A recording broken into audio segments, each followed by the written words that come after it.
नमस्कार, अभिनव कहानियाँ में आपका स्वागत है।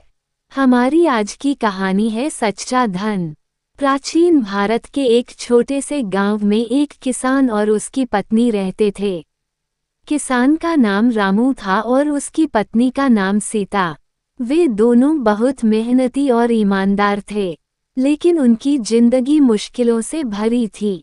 रामू के पास एक छोटा सा खेत था जिसमें वे अनाज उगाते थे और उसकी फसल से ही उनकी जीविका चलती थी। एक दिन रामू और सीता खेत में काम कर रहे थे, तभी एक साधु वहां से गुजरे। साधु ने रामू और सीता को देखा और उनकी मेहनत की सराहना की। साधु ने कहा, तुम दोनों बहुत मेहनती हो और तुम्हारी निष्ठा देखकर मैं बहुत प्रभावित हुआ हूँ। साधु ने रामू को एक बीज दिया और कहा, यह एक जादुई बीज है, इसे अपने खेत में बो दो। ये बीज तुम्हारे जीवन को बदल देगा।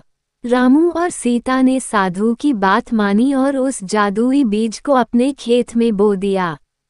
कुछ ही दिनों में उस बीज से एक बड़ा और हरा भरा पौधा निकल आया। रामू और सीता बहुत खुश हुए। कुछ ही महीनों में उस पौधे पर सुंदर फूल और फलों की बहार आ गई।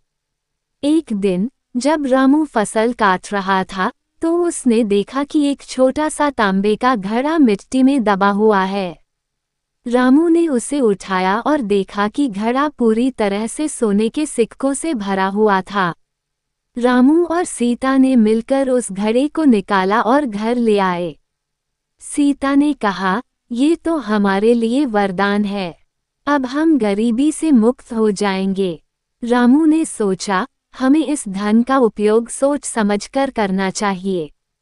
वे दोनों कुछ दिन तक सोचते रहे कि इस धन का उपयोग कैसे किया जाए। एक दिन रामू ने गांव के सरपंच से सलाह लेने का निर्णय किया। सरपंच ने कहा, तुम्हें इस धन का उपयोग गांव के विकास में करना चाहिए। इससे न केवल तुम्हारा बल्कि पूरे गांव का भला होगा।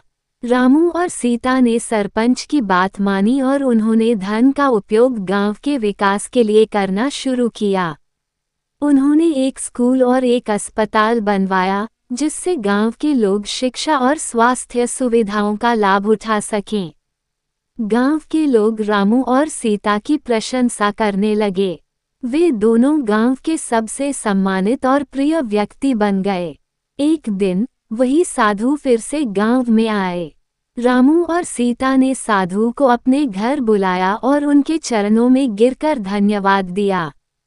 साधु ने मुस्कुराते हुए कहा, तुम दोनों ने जिस तरह से इस धन का उपयोग किया है वह सराहनीय है। तुमने ये सिद्ध कर दिया है कि सच्चा धन वही है जो समाज के भले के लिए उपयोग हो। साधु ने आगे कहा, ये सबक सभी के लिए है कि हमें अपने संसाधनों का उपयोग सोच समझकर करना चाहिए। धन और संपत्ति का सही उपयोग ही हमारे जीवन को सार्थक बनाता है। रामू और सीता ने साधु की बातों को अपने जीवन का मार्गदर्शन बना लिया। उन्होंने अपनी मेहनत और ईमानदारी से गांव को एक आदर्श स्थान बना दिया।